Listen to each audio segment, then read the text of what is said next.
জনপ্ৰিয় অভিনেতা আকাশদ্বীপ ডেকা আৰু অভিনেত্ৰী আঙুৰলতা ডেকাৰ বিবাহ বিচ্ছেদ হৈছিল নেকি? কিয় তেওঁলোক ইমান বছৰে একেলগে নাথাকে?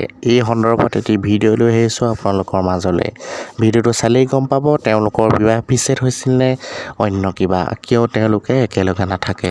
বন্ধু বান্ধৱীসকল, আপোনালোকক পুনৰবাৰ স্বাগতম জনাইছোঁ আছামিজ ব্লগাৰ ৰেনেছৰ এটা নতুন ভিডিঅ'লৈ। আমি সকলোৱে জানো আকাশদ্বীপ ডেকা আৰু আঙুৰলতা ডেকা দুয়ো পতি পত্নী। তেওঁলোকৰ একমাত্ৰ সন্তানৰ নাম হৈছে নমামী। আৰু আপোনালোকে হয়তো নিশ্চয় জানে, আজি ইমান বছৰে আঙুৰলতা ডেকা আৰু আকাশদ্বীপ ডেকা একেলগে নাথাকে।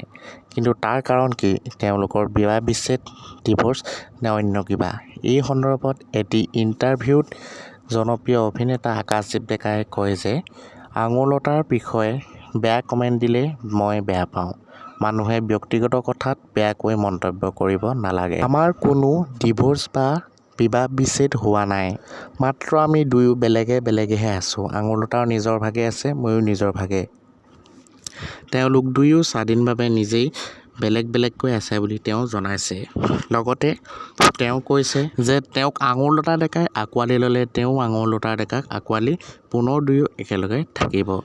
আৰু দুয়োৱে কিবা লাগি বা অন্য কিবা কাৰণত আঁতৰি নাই থকা বুলি তেওঁ জনাইছে।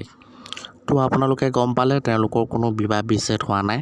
অতি সোনকালে তেওঁলোক দুয়ো আকৌ মিলন হওক, একেলগে থাকক, আমি তাৰেই কামনা কৰিছোঁ। লগতে আপোনালোকে ভিডিঅ'টো এটা শ্বেয়াৰ কৰিব, লাইক কৰিব। লগতে যিসকলে চেনেলটো ছাবস্ক্ৰাইব কৰা নাই ছাবস্ক্ৰাইব কৰি দিব। লগতে ভিডিঅ'টো এটি শ্বেয়াৰ কৰিব।